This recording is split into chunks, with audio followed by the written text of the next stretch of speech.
Want to invite folks to take a deep breath, maybe find your feet, maybe shake your shoulders a little. I want to share just a few more things for another minute or two that might help us engage with the content of today. Today's theme is about um, attuning to the strong feelings we might be holding. And it is quite natural, normal, very prevalent for us to walk through our lives without much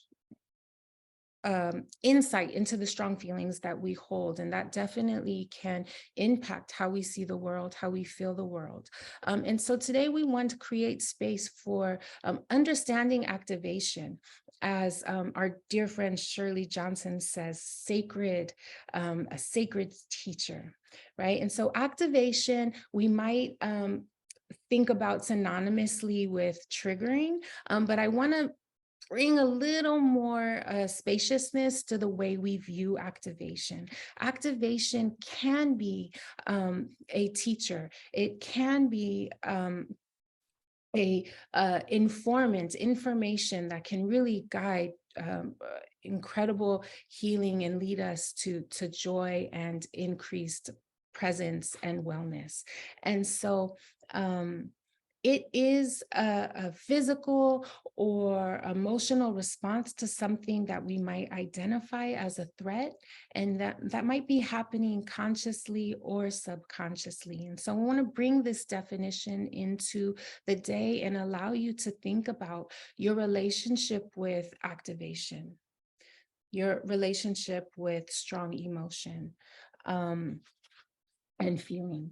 And where can we create a little more spaciousness around it? How might we begin to view it as a sacred or a significant teacher and guide to us? You can go on to the next slide. And so really what I have found, and I want to be incredibly honest, that this is difficult work, and I really can only self-attune when I feel my most connected to community and to source and to nature. And so self-attuning is not simply awareness. Self-attuning, we want to suggest is critical offering to our activation.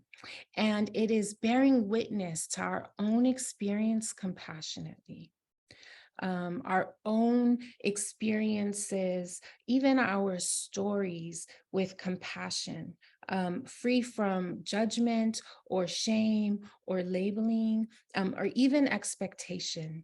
And so self-attuning is really beginning to build an intimate relationship with your experience in the world.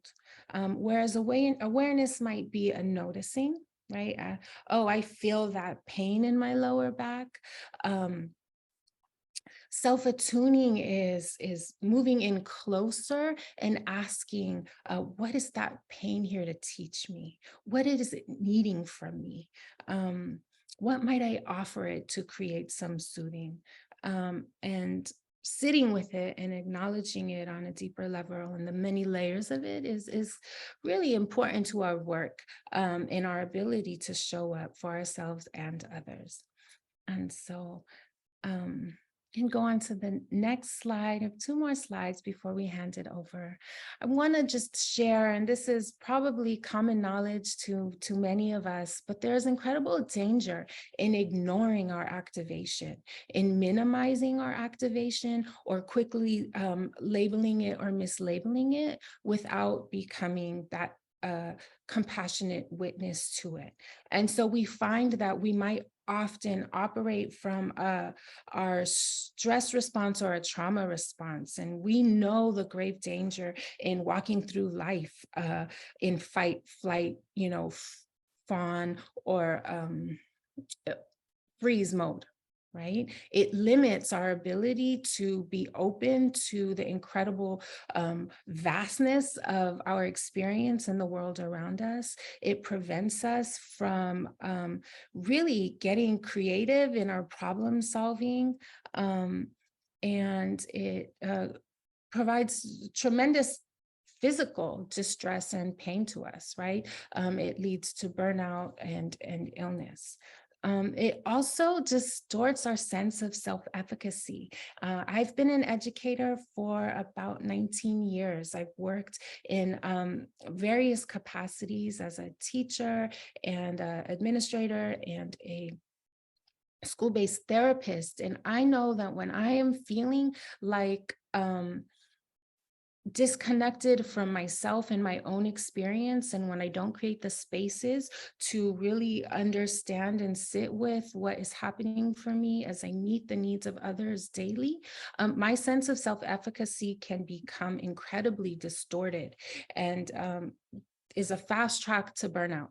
Right. When we think about what keeps educators in the field in you know, through long periods of time, it's really feeling effective and at the work that we're doing. And so when we're constantly pushed up against or trying to heal through crisis, but we feel that we don't have the tools or that we don't have the self-regulation to be present for it, it can be dangerous. We can move on to the next slide. Um, we believe as a project, and I'm seeing through so many of the offerings that we have engaged in over the last 3 years here with School Crisis and Recovery and Renewal Project, that self-attuning and attending to our activation really is critical to transformation. It's critical to renewal. And so we want to offer these kind of 3 ways to build our muscle around attending, around attuning, and around understanding our strong emotions so that we can meet them with compassion, with warmth, and spaciousness. And so one is to, and we hope that we'll begin to do this today, and we'll hear what it is that you already have ingrained in your life and your practice, but engage in practices that support deeply sensing and feeling your own experience in the world. That we find the strength and the practices and the resource to remain present to the rich complexities of our multi-layered and emotional experiences. And that we find ways to explore the physical sensations and feelings that that might surface for us. Right? As I said, what might they be trying to tell us? What might they be here to teach us?